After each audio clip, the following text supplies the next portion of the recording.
Orangnya siapa itu nggak tahu. Langsung 7 poin langsung. Mas kerja di mana? Di bank. Riba mas. Anak kaget. Bahas lagi permasalahan ini 5 tahun riba itu dibahas lagi. Dibahas lagi gitu kan. Ini siapa ini? Ahlan wasahlan, selamat datang di Semarang Mengaji.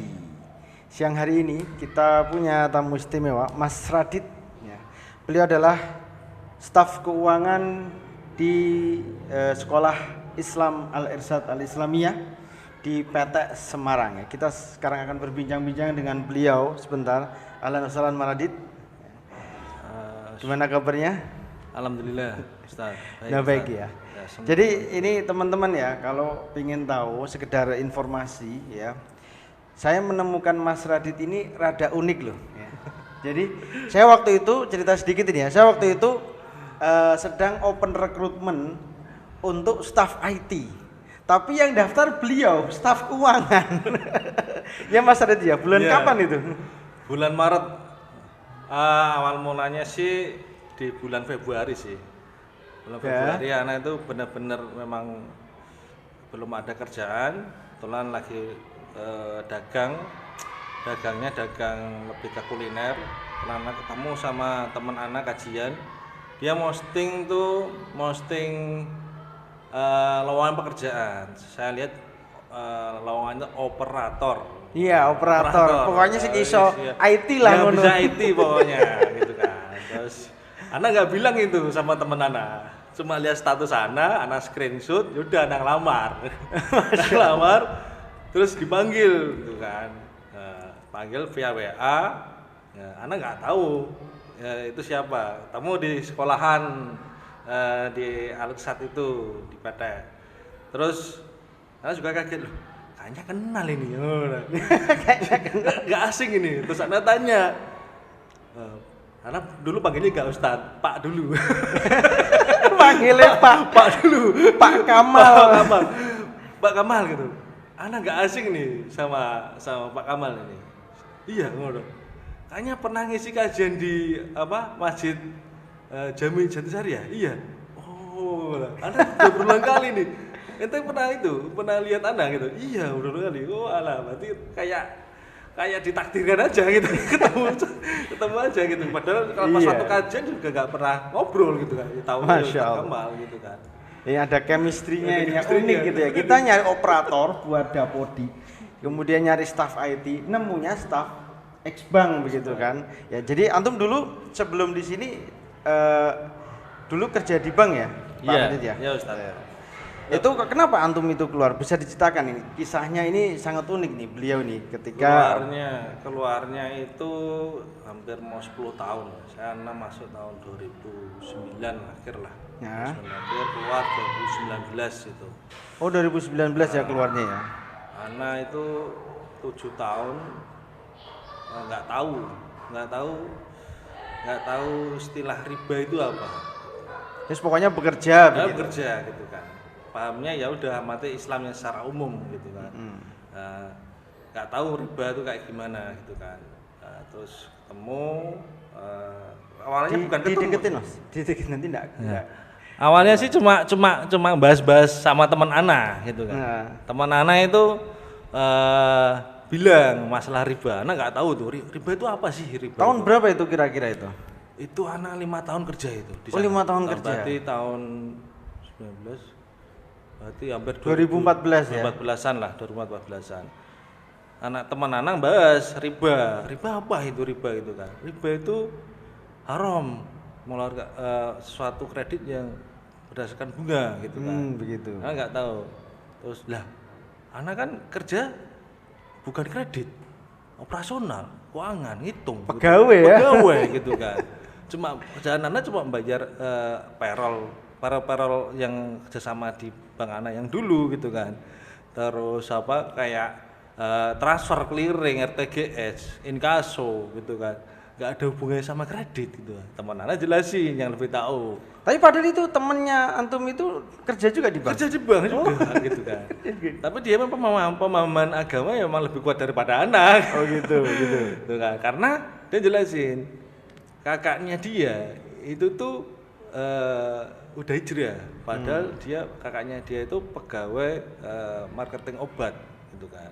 Oh, Terus udah tahu masalah salaf, terus bilang sama adik teman anak itu, kamu nggak usah kerja di bank gitu kan, haram gitu kan. Nah teman anak pembenaran. Nah kalau anak nggak kerja di bank, anak istri anak mau dimakan apa? Iya, gitu kan. pembenaran. Nah sama dengan gue, anak juga, pembenaran juga gitu kan.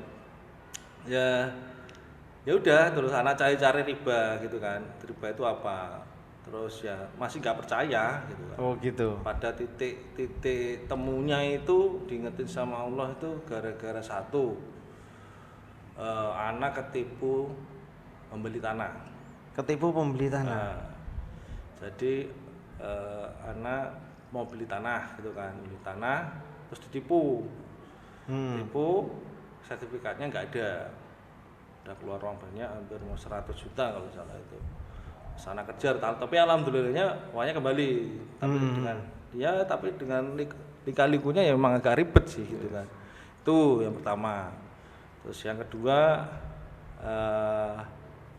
Ana dikasih kecelakaan, Ustaz. Kecelakaan. Di mana itu? Ya, Ana sebut daerah lahnya. Daerah gitu ya. Daerah tertentu lah gitu kan. Kecelakaan naik mobil, terus mobilnya itu ringsek gitu kan. Ana masih hidup. Masya Allah. Ringseknya itu ya kayak Vanessa Angel, mobilnya yang artis Vanessa Angel yang kecelakaan itu depan tuh udah ngerisak-risak, cuma anak itu udah alhamdulillah selamat gitu kan. Itu gara-gara cuma ngantuk aja, nyetir mobil ngantuk, tabrak trotoar, terus ditabrak dari belakang juga. Ringsek semuanya. Ringsek semua, depan tuh udah ringsek. Nah harus ganti mobil itu karena anaknya sewa, itu kan rental itu kan. Nah titik temunya di situ, alhamdulillah ya Allah tuh masih baik hati gitu kan. Baik hatinya anak bisa masih ganti, diselamatkan ya. Diselamatkan, terus ganti mobil itu pun juga anak sampai hutang-hutang gitu kan. Karena uang tabungan anak pun juga habis di situ gitu kan. Terus akhirnya ya udah mau mutusin resign juga bingung Ustaz. Bingungnya, artinya itu udah kerasa ya ini kayaknya tanda-tanda itu. Ada yang nggak beres ini kan. Terus mau mutusin resign juga bingung. Kalau anak resign, anak mau bayar utang dari mana? Iya betul. Mau bayar utang dari mana? Dilematis ya. Dilematis akhirnya. Nah, meskipun anak hutangnya sama saudara sendiri ya, gitu kan. Cuma kan nggak enak gitu kan. Terus akhirnya ya udah deh nyoba usaha gitu kan. Tapi masih pegawai ya waktu masih itu? Pegawai, anak dapat bonus itu ke sana. Bonus bantuan pendidikan itu kalau perusahaan anak itu ada bonus tiap 6 bulan sekali itu ada bantuan pendidikan itu. Anak buat modal, anak bikin gerobak. Nah, pertama kali itu usahanya roti bakar Ustaz. Roti bakar. Roti bakar. Karena anak suka roti bakar Ustaz. Dari pegawai bank jadi roti bakar. Bakarannya itu. Jadi gimana ini ya? Anak cuma langsung aja spontan udah usaha deh. Roti bakar. Nggak punya bakat dagang gitu kan. Udah akhirnya dagang aja gitu kan. Dagang terus nyari supplier roti bakar, kebetulan ketemu sama namanya Pak Abu itu, daerah Sampangan itu. Kotanya itu jenis roti bakarnya mungkin di Semarang paling enak ya, paling enak itu dan murah gitu kan. Terus di sana alhamdulillah ya beliau itu baik hati gitu, sampai menawarkan kalau nggak punya modal dimodali. Masya Allah. Pakai gerobak saya, roti bakarnya punya saya. Yang penting kamu bisa dagang mas. Gitu. Masya Allah.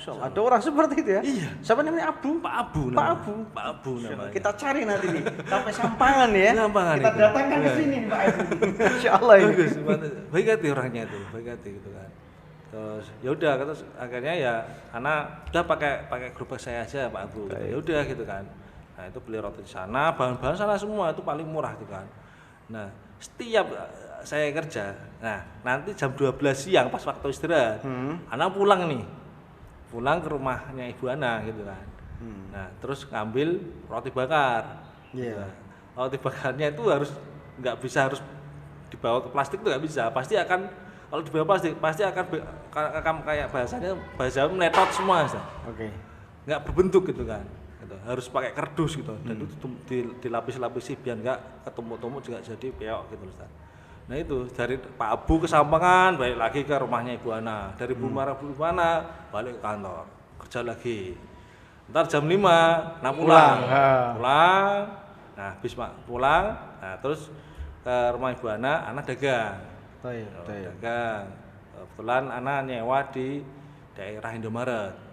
Iya iya. Dorong gerobak dulu Iya. nih. Gerobaknya dari sini dorong ya cuma sedikit sih sebentar sih. Dorong gerobak buka gerobak dulu gitu kan.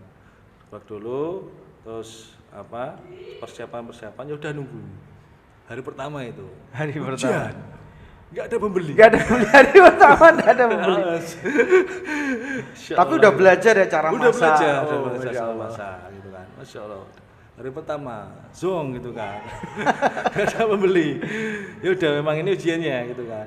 Terus hari kedua ada pembeli satu. Waduh, rasanya seneng banget gitu kan. Lebih Masya seneng Allah. daripada anak dapat gaji gitu kan. Padahal satu roti bakar itu kan. Iya, satu roti bakar itu.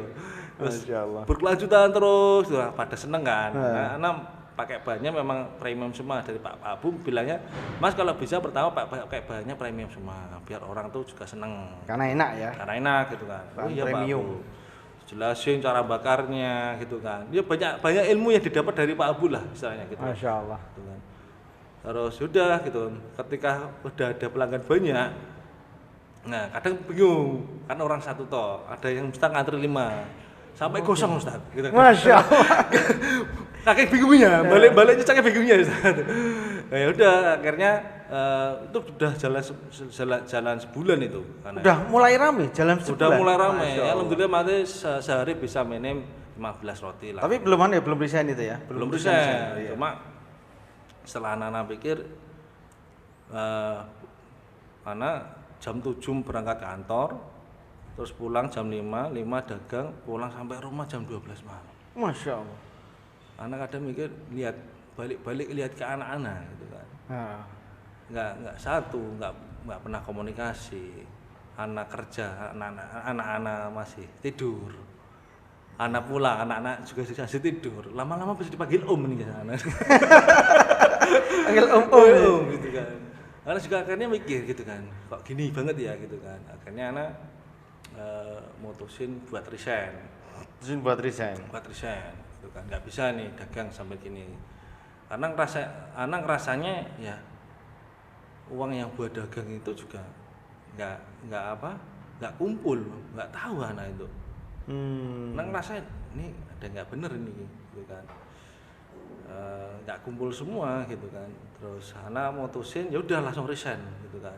Anak udah nggak mikir besok mau makan apa, udah nggak mikir anak. Langsung resign ya. Langsung resign intinya. Itu gaji terakhir di angka berapa Mas kalau boleh tahu? Di angka kisaran 4 sampai 6 lah. 4 sampai 6 juta. Ya Allah. Itu belum bonus ya Sat. Itu belum bonusnya lebih gede ya katanya ya. Gede. Ya Allah. Tergantung Bonusnya lebih gede. capaian kerja kita sih sebenarnya gitu kan. Ya udah langsung mutusin resign aja gitu kan. Mutusin resign itu ya gara-gara ketemu yang mana pernah cerita Sat. Coba gimana? Coba ceritain. Ini unik ini, cerita yang unik ini. Cerita ya pas waktu Jumatan anak itu. Jumatan di Baitur Rahman. Simpang 5 itu ya? Simpang 5. Simpang 5. Kan teman anak curhat sama anak masalah syirik gitu kan, masalah syirik kan. Dia ngerasa kayak ada diguna-guna katanya gitu kan. Karena di rumahnya ditempelin apa kayak raja-raja dan sebagainya. Anak juga nggak percaya masalah kayak gitu-gitu kan gitu kan. Terus ada seorang laki-laki itu langsung anak bilang udah Ustadz aja deh. Tanya Ustadz gitu. Nah, bukan ada orang laki-laki lah gitu kan. Jenggotan. Jenggotan. Langsung datengin gitu kan. Mas syirik Mas kayak gitu Mas gitu kan. Langsung bilang gitu. Tanya gitu. Mas jangan kayak gitu, syirik itu namanya gitu kan. Percaya sama Allah gitu kan. Semua serahkan sama Allah, tapi kan saya ngerasanya gini. Udah percaya sama Allah aja. Singkirin semua tulisan ayat Quran yang ada di pintu, di atas apa pintu, di lemari itu singkirin semuanya gitu kan. Masya Allah itu Gitu. orangnya siapa itu nggak tahu. Langsung 7 poin langsung. Mas kerja di mana? Di bank. Riba Mas. Anak kaget. Bahas lagi permasalahan yang 5 tahun riba itu dibahas lagi. Dibahas lagi gitu kan. Ini siapa ini? Tanya tiba-tiba haram Mas. Haram lah gitu. Nah, tapi langsung jadi pelucut buat anak gitu kan. Yang dulunya anak mendengarkan kajian yang mungkin bisa dibilang bukan salaf gitu kan, tapi yang umum gitu. Sekarang udah beranjaknya ya lebih ke sunnah gitu kan, lebih ke salaf gitu kan. Nah dengan kajian cari tentang riba lagi gitu kan, bener gak sih yang orang ini bilang gitu kan, haram gak sih? Ternyata emang haram gitu. Berarti cari-cari antum ya, lewat YouTube, selama lewat ini anak baca. kerja sia-sia gitu, dapat apa teman-teman? Cuma mikir dapat dunia aja gitu. Selama ini anak misal kayak akikah gitu, akikah anak-anak, ya apa berkah kayak gitu. Berarti anak anggap ya nggak berkah gitu kan dari uang anak kan, uang dari hasil riba, terus anak kurban, terus zakat fitrah, zakat mah semuanya nggak dianggap semua gitu kan. Ya buat apa anak kerja di sini gitu kan kalau nggak dianggap sama Allah gitu kan. Makanya udah mutusin hijrah gitu. Hanya mutusin resign. Resign langsung gara-gara itu. Gara-gara di Masjid Baitur Rahman. Tapi emang harus seperti itu sih gitu ya. Harus diingetin seperti itu. Kalau diingetin secara halus tetap nanti deh gitu kan. Nanti deh gitu kan. Masih beneran gitu. Iya. Terus kayak gitu sih. Terus berarti tahun 2019 gitu ya. 19 itu. Terus gimana setelah itu? Lika-likunya ya karena banyak dikasih cobaan setelah hijrah. Satunya pertama ya anak usaha dulu, itu hijrah itu dalam arti anak ninggalin hanya cuma riba ya. Iya. Sebenarnya hijrah itu nggak cuma hanya riba, semuanya kalau mau balik sama Allah tuh semuanya gitu kan. Dari segi sholatnya gitu kan. Oh begitu, masya Allah. Menurut anak sih dari segi sholatnya gitu kan, apa kita udah tepat waktu juga nggak maksudnya buat anak juga tepat waktu dalam arti cuma laki-laki yang hanya sholatnya di rumah buat anak juga nggak kurang gitu kan. Dengan laki-laki kan wajibnya di masjid Ustaz. Ya, berarti diperbaiki itu ya. Iya, Beda itu kan. Tahun 2019 sampai 2020. 2020. Nah, waktu itu pandemi anak tuh setelah hijrah itu anak tuh mencoba usaha lagi, dagang lagi kan. Dagang lagi dari hasil. Nah, riba lagi ini Ustaz. Oh gitu. Iya. Kok bisa hasil riba lagi apa itu? Kan anak dapat kayak istilahnya tali asih lah gitu. Tali asih gitu kan. Tali asih sama dapat dari BPJS Ketenagakerjaan gitu kan. Anak buat modal Ustaz. Anak buat modal alhamdulillah sukses. Anak punya banyak 5 cabang. Anak tuh usaha minuman boba dulu masih hitsnya itu kan 5 cabang gitu kan. Sama Anda berdiri kafe. Entrepreneur juga ini. Gitu. Masya Allah. Alhamdulillah gitu kan. Terus titiknya itu ketika Covid. Ketika Covid ya. 2020 ya. Ya, itu udah langsung satu persatu anak dilucutin satu-satu sama Allah gitu kan. Ungaran yang sapu ungaran anak gugur. Oh gitu. Banyumanik gugur 31 yang kafe anak harus beratin kan karena anak udah sewa kan kalau sewa. Iya betul. Itu juga anak tuh jaga dari pagi sampai malam itu. Cuma dapat 1, 2, 3 pas covid itu. Pas covid emang nggak ada orang yang keluar gitu ya. Cuma terus sana itu anak belum ikut kajian Ustaz. Oh gitu. Belum ikut kajian. Kajiannya anak tuh cuma masalah akidah aja. Dan tapi ustadznya bukan ustadz yang salaf ya gitu kan, yang umum lah gitu kan, masalah akidah aja. Terus anak ketemu sama teman anak kuliah gitu. Anak lagi drop gitu kan, lagi bener-bener drop banget karena masalah covid usaha anak kan. Nah ketemu sama teman anak kuliah itu, karena dia juga hijrah. Terus teman anak cerita, dia tuh juga hijrah Ustaz. Oh gitu. Dia hijrah dari bank waktu itu? Enggak bang. Oh enggak bang. Dia dagang. Dia punya dagang laundry. Laundry sukses Ustaz. Laundry sama pulsa. Dagang pulsa sukses. Tapi dia hijrah. Jadi itu hijrahnya dia kan karena utang, benar. Karena utang. Utang gitu kan. Nah, dia laundrynya itu sering digatain sama orang. Utang ada ribanya maksudnya? Oh iya. Nah, dibohongin sama karyawannya gitu kan. Akhirnya dia mutusin hijrah gitu kan. Udah dilepas semua usahanya karena memang itu dari hasil riba kan. Betul. Terus akhirnya dia dagang snack kiloan tuh Ustaz. Iya.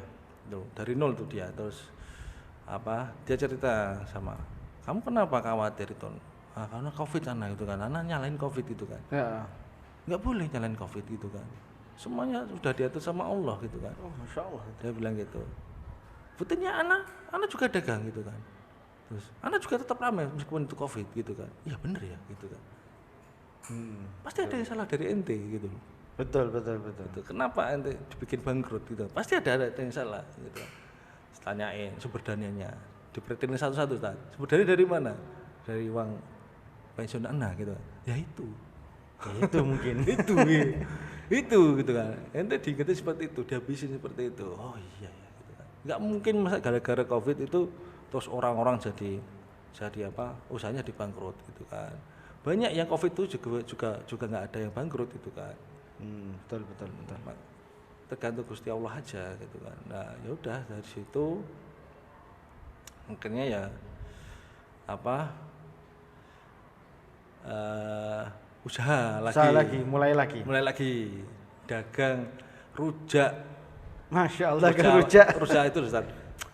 Rujak jambu kristal tuh enggak? Iya, jambu kristal paham. Pernah teman anak itu punya tanah di Sambangan. Itu 1 hektar tuh ada. Nah itu hasilnya jambu. Dia tuh nanam jambu. Gitu. Enggak sengaja nanam jambu, terus kok banyak itu. Nah terus akhirnya dagang ini aja, jadi rujak itu. Rujak jambu. Rujak jambu dagang di Banyuwangi lagi gitu kan. Terus mau tanah, waduh kok anu ya. Repot. Bukan repot, bukan passionku gitu. Bukan passionku. Bukan rujak anak itu. Semua anak itu, anak coba semua itu. Betul. Terus akhirnya ya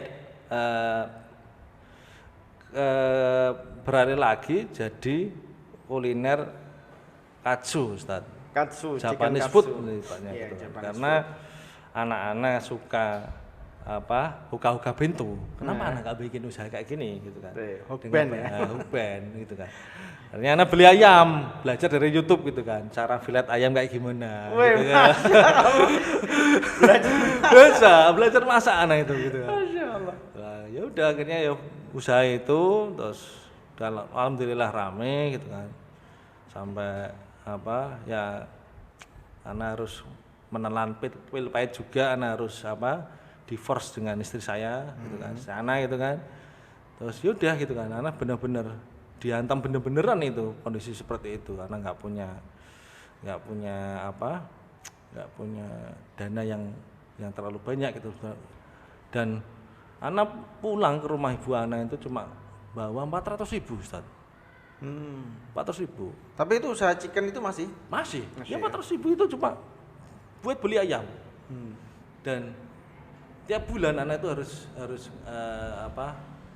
harus ngasih anak-anak saya buat biaya sekolah gitu kan. Tapi secara logika manusia kita nggak nyampe. Tapi ada aja Ustaz. Tapi ada aja rezeki ya. Rezeki aja. Itulah keajaiban rezeki itu ya. Ada aja gitu. Kayak ditolong kakak saya atau teman anak gitu. Ini ada kerjaan gitu kan. Lumayan bayar sekolah anak-anak. Nah, bulan kan harus bayar terus kan. Iya betul. Tapi karena dari logika, dagangan anak itu gak rame-rame amat, tapi ada aja mati itu kayak bantuan-bantuan kayak gitu. Ketika semisal lapar nih, tiba-tiba ada tetangga yang ngasih makanan. Gitu. Jadi rezeki itu bukan sekedar dari usaha ya, ada yang lain ya. Gitu kan. Masya Allah. Tapi ada kejadian unik Ustaz. Gimana? Kita mendengarkan kejadian unik nih. Jadi ibu anak gitu kan, anak juga gak punya uang Ustaz. Waktu itu gak punya uang, terus ibu anak juga gak punya uang, bapak anak sakit di rumah sakit gitu kan. Ibu anak lagi pengen ngidam lah Ustaz. Lagi pengen singkong, tela. Aku pengen telo. Anak bilang, ya doa aja Bu sama Allah gitu kan. Anak gak punya uang gitu kan. Nanti kalau dagangan anak udah laku tak beliin gitu kan. Iya gitu kan. Terus doa muga-muga untuk anak dapat rezeki buat beli tela. Nah, setelah ada orang datang, anak nggak tahu itu siapa itu. Orang dari Ungaran datang mau nawar kontainer anak punya kontainer kedua kan, tak angkutin semua kayaknya dari dulu. Mau nawar kontainer anak. Oh iya Bu gitu kan. Terus ibunya itu tiba-tiba itu bawa singkong. Gede banget di motor. Masya Allah, bawa singkong. Itu apa Bu? Bilang gitu, singkong gitu kan. Masnya purun gitu. Ya kalau dikasih nggak apa-apa Bu gitu. Masya Allah. Terus ibu bilang, "Loh, Le, itu kan rezeki kan." Ini kayak gitu kan. Ajaib sekali nih. Allah tuh ya kadang tuh ya menurut Ana gitu kan. Menurut Ana itu rezeki Masya paling Allah. mendasar tuh ya itu. Ketika kita melihat apa ya ketulusannya Allah itu buat kita itu buat Ana itu rezeki. Masya Allah. Ini menarik sekali ceritanya ini, Masya Allah. Kayak gitu. Baru dengar saya ini, baru dengar. Beliau udah di sini berapa bulan, baru dengar. Ya terus. Kayak gitu. Jadi sekarang itu konteks rezeki itu nggak melulu tentang uang buat Ana itu, tapi dikasih hati yang bisa tahu ini haram sama halal itu udah Itu rezeki yang besar ya. Kadang kan orang nggak bisa ngerasain itu. Iya betul. Ketika ditimpa musibah pasti akan menyalahkan suatu keadaannya, Iya. tapi nggak balik sama Allahnya. Nah itu rezeki kayak iman kita itu, Iya. itu buat Ana itu rezeki gitu. Rezeki yang besar itu Besar berada itu. di atas sunnah. Sunnah gitu kan. Kayak gitu Ustaz. Coba aja banyak Ustaz. Sampai akhirnya ada lowongan, akhirnya gabung bersama kita. Nah, ini Masya Allah. ini Masya Allah nih gitu kan. Anak tuh ya kadang tuh ya kayak ditunjukin aja gitu kan. Ya Allah Masya Allah gitu kan. Yang sebelum di sini anak tuh udah dipanggil sama salah satu BPR. Apa? BPR. BPR itu apa? Bank Perkadilan Rakyat. Oh gitu. Darah juar lah gitu kan. Iya. Anak udah ditawarin nih Ustaz. Anak jadi analis kredit. Nah, Kredit pusatnya di Magelang sana itu BPR. Awarin mau gaji berapa Mas gitu kan. Anak bilang gaji anak dulu sekian. Dia tak kasih gaji segini, tak kasih tunjangan kendaraan segini gitu kan. Oke. Terus anak sempat ya Allah gitu kan. Berat ya nyemplung Allah, lagi nih. bingung nih ya Allah gitu kan. Dengan gaji segitu ya Allah gitu kan. Masya Allah. Anak lagi Angkanya berarti lumayan gede Mas ya? gede di atas 5 lah anak bilang gitu kan. Terus ya Allah gitu kan, anak juga lagi terpuruk banget itu Ustaz gitu kan, terpuruk banget itu kan. Terus apalagi bapak anak juga lagi sakit gitu kan, butuh biaya juga kan. Terus ya udahlah gitu kan, anak cuma mikir ya udahlah gitu kan, serahin sama Allah aja deh gitu kan. Nah ini kejadian lagi nih Ustaz. Artinya diterima tapi Enggak, oh enggak diterima. belum anak nggak jawab. Enggak jawab ya. Anak dites lagi kan, nunggu tes lagi kan. Nah, terus ada kejadian lagi Zat. Anak nggak tahu kalau anak itu disurvei sama HRD-nya itu. HRD-nya ya. HRD-nya itu. Loh, sampai segini ya ini yang udah kan. Nah, disurvei ke rumah anak. Kebetulan anak nggak ada. Nah, yang nemuin ibu anak. Anak kan belum kasih jawaban, ya apa enggak kan. Yang nemuin ibu anak. Terus, Bu, permisi, ini rumahnya Pak Raditya gitu kan. Iya gitu. Dari mana ini? Dari BPR. Ada apa ini gitu kan, ibu saya bilang gitu. Ini Pak Radit ngelamar gini, ngelamar di sini, Pak bener gini. Oh enggak gitu. Kalau Bang enggak mau riba gitu. Ibu anak begitu. Masya Allah. Kan gimana ya? Orang kerja di bank kalau dibilang riba pasti tersinggung Ustaz. Iya benar. Iya. Langsung vulgar ibu sana. Riba enggak boleh, haram gitu kan. Berarti ibu sudah paham ya? Paham setelah ketika anak hijrah, anak kasih penjelasan gitu kan. Itu nikmat itu, Masya Allah. Terus ibu anak cerita, anak pulang. Ibu anak cerita. Loh, Bu, ngono. Lah kan memang bener riba nang gitu. Kenapa diabotin gitu kan? Enggak ngabotin gitu kan. Gitu kan. Kok enggak bilang kalau ngamar anak juga enggak tahu kalau itu bank gitu kan. Oh gitu, enggak tahu kalau Enggak itu Bang. tahu anak itu, taunya outsourcing aja gitu. Oh, outsourcing ya iya. Nah, terus ya berarti ini kan petunjuk dari Gusti Allah juga Ustaz. Petunjuk Gusti Allah memang nggak boleh lewat melola ibu saya gitu. Akhirnya ya udah setelah itu kerja jadi marketing dulu. Nah, Marketing apa? Marketing food and beverage itu. Nah, habis itu langsung ya itu akan dapat panggilan dari Al-Ustad itu. Ketemu Ustad Kamal gitu kan. Lah kita Ustad Kamal, Sasudro, kita ngobrol-ngobrol. Terus satu visi alhamdulillah ya. Alhamdulillah. Kita kerja di tempat yang apa Islam lah gitu kan. Alhamdulillah, Masya Allah. Gitu Ustad. Sekali ya, terakhir Mas Reddy ya. Saya ingin cross check ini. Sepengetahuannya Mas Reddy lah. gimana nih? Kita pengen tahu bagaimana ngerinya riba itu ya. Riba itu sangat mengerikan sekali. Misalnya Mas Red, simulasi lah, seorang minjem di bank angka 100 juta misalnya. Kemudian dalam waktu 10 tahun ya, misalnya 100 juta dalam waktu 10 tahun. Berapa kira-kira ribanya itu kalau misalnya kita hitung sepengetahuan Mas Radit? Ribanya ya hampir 100 juta sendiri juga sama. Dalam waktu 10 tahun Iya. itu bisa 2 kali lipat. 2 kali lipat itu pengembaliannya, ribanya. Berapa persen biasanya itu? Tergantung suku bunga yang Tergantung suku bunga. diajukan gitu kan. Rata-rata ya di atas 10% lah dalam setahun gitu kan. Dalam setahun 10%. Nah, rata-rata yang konven ya. Ya, berarti Rata-rata 10 tahun itu bisa Setahun 10% dong. setahun 10%, berarti dalam 10 tahun itu Minimal. 100%. Iya, Masya Allah. 100%. Tapi saya pernah mendengar Mas Radit ya dari orang-orang yang KPR. Kalau KPR tidak tahu ya. Saya ingin cross check sama Mas Radit. Jadi KPR ada orang yang tidak bisa membayar bulanan KPR karena tiba-tiba bunganya tiba-tiba naik sendiri. Apa maksudnya itu? Oh, gini kalau sistemnya yang kalau konvensional itu memang kadang tuh kalau nasabahnya nggak tahu, nggak cross check gitu kan. Ya. Karena bunga bank itu kan sifatnya kan nggak fix ya. Oh, nggak fix. Nggak fix gitu. Pasti flat gitu kan. Bukan flat sih, kayak fleksibel lah gitu kan. Fleksibel, fluktuatif atau Fluktuatif gitu kan. Jadi itu strateginya bank sih Ustaz. Ada yang bank nerapin buat narik pelanggan itu udah fix 5 tahun. Setelah itu akan naik gitu. Oh gitu. Gitu. Kadang kayak gitu nggak ada yang mengkomunikasikan ke nasabah, ada yang enggak. Iya. Makanya kadang-kadang bunganya naik terus gitu ya. naik. Akhirnya tidak bisa bayar, akhirnya rumahnya dilelang gitu. Dilelang gitu kan. Kasihan kadang itu. Kasihan. Ada yang kejadian tuh anak pernah kredit pensiunan Ustaz. Itu juga ngeri sekali itu. Kredit pensiun. Kredit pensiun itu. Jadi kadang tuh kasihan. Ya mereka memang gaji itu dikasih sama negara, APBN kita kan. Karena mereka merasa nyaman gitu kan. Ya udah hutang potong gaji gitu kan. Iya. Ada jaminan. Jaminannya ya SK itu ya. SK itu. Jaminannya bukan SK sih sebenarnya. Asuransi sebenarnya. Asuransi jiwanya. Ketika dia sudah meninggal, asuransi akan mengcover itu utangnya itu sebenarnya. Bukan SK-nya sebenarnya. Karena asuransinya bayar juga mahal itu.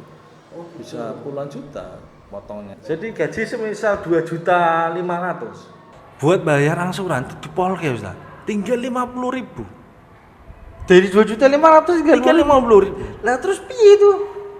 Iya, anak juga bingung. Bu, ini jenengan makan tiap hari gimana?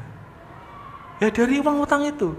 Ya Allah. Ini kan nggak masuk akal. Tidak Orang masuk yang ngutang itu kan nggak masuk akal. Mereka hutang itu untuk kebutuhan mereka. Dan mereka nggak bersyukur dengan pendapatan yang tiap bulan dikasih sama negara itu. Buat utang, buat menuhin kebutuhannya dia. Misal dia pengen pergi, healing lah gitu kan, healing. Tuh. Kayak gitu Ustaz, lebih ke konsumtif gitu. Padahal hutang harusnya bukan buat konsumtif, tapi buat modal kerja. Betul ya. Dan kebanyakan orang yang hutang itu hancur, kebanyakan buat konsumtif. Ketika dia hutangnya modal kerja buat usaha, semisal developer buat bangun rumah. Dia udah memproyeksikan ini, semisal bangun rumah 100 juta. Tuh kan, dia utang 200 juta. Nanti deh bayarnya deh. Buat beli mobil dulu deh semisal gitu. Nah, mulai ini. Dia nggak tahu sama Allah yang ngatur ini. Bikin collab gitu kan. Nggak bisa nyarutang. Gitu, karena konsumtifnya itu, hutang itu pasti dibikin Gusti Allah jadi konsumtif. Menurut ana ya, gitu kan. Pasti, nggak murni cuma buat modal kerja. Pasti lebih konsumtif karena riba itu kayak gitu, bikinnya seperti itu. Oke. Yang simulasi itu, yang saya pernah ceritakan ke Mas Radit ya. Di mertua saya 150 juta utang, tapi kalau dihitung-hitung bayarnya sudah 450 juta. Iya. Itu piye itu hitungannya kok bisa seperti itu 15 tahun gitu. Iya Ustaz. Soalnya ya itu bunganya. Bunganya ya? Pokoknya memang mengalihkan pokok 100 juta. Hah? Itu mungkin lebih mudah ya. Tapi bunganya itu lebih daripada pokoknya sebenarnya pendapatan bunganya. Oh, Ngeri gitu. Ustaz. Kalau anak bedah satu-satu. Misal satu orang 1 juta, bunganya itu bisa 200 juta. Bunganya tok lu. Bunganya dok. 200 juta. Iya. Karena pendapatan bank itu. Tuh. Makanya teman-teman Iya. jangan ngutang di bank, Bank. ya. Jangan berani-berani ngutang di bank. Bahaya ini Mas Radit ya. Kalau mau konsultasi ke beliau ke Alirsat langsung ya. Masya Allah. Kita cukupkan sampai sini Mas Radit. Ini makan siang, kita belum makan siang ini podcast dulu ini. Ya, teman-teman udah mau pulang ini siang kita berada di siang hari. Tapi jazakallah khair Mas Radit sudah menyempatkan diri untuk ngobrol-ngobrol di podcast kita kali ini. Podcast Semarang Mengaji, semoga bermanfaat dan menginspirasi buat teman-teman ya. Jadi teman-teman yang ragu-ragu untuk resign dari bank, resign segera ya. Rezeki dari Allah Subhanahu wa taala. Baik, jazakallah khair Mas Radit. Semoga bermanfaat. Wassalamualaikum warahmatullahi wabarakatuh. Waalaikumsalam warahmatullahi wabarakatuh.